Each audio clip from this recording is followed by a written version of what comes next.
Yeah, I think Rossini is more known for his comic operas, and people sometimes don't know that the biggest part of his repertoire, the biggest part of his outcome as a composer are really serious operas. And I think it's very interesting to explore those. Because in a way they're even more dramatic, they bring up more important themes, and in a way they seem sometimes much more contemporary than his Buffo operas. On the outside, it sometimes looks like a big oratory with a lot of prayers, with a lot of grandeur, with a lot of big effects, big scenic effects.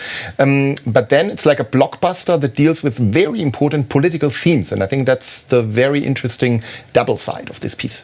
I think the central conflict of this opera is really one that is very relevant today. It's about a group of refugees and how they deal with Western civilization and how Western civilization deals with them.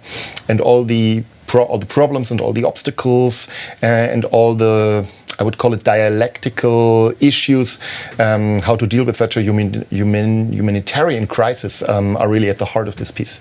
The story comes from the Gospels, and the storyline basically starts when Moses and his men, the Hebrews, try to free themselves from the slavery of Egypt, and the people of Egypt don't let them go. So Pharaoh is trying to stop them from leaving the country, and so a lot of miracles happen. So Moses starts to threaten Pharaoh by a lot of plagues.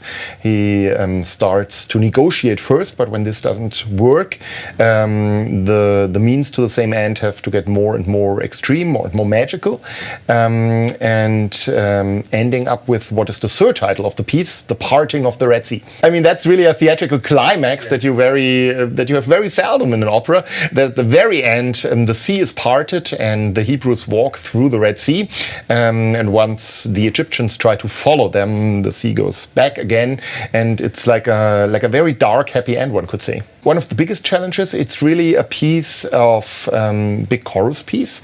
So it's fun to stage chorus, but at the same time, the chorus in this piece is a major actor, one could say, one of the major characters even.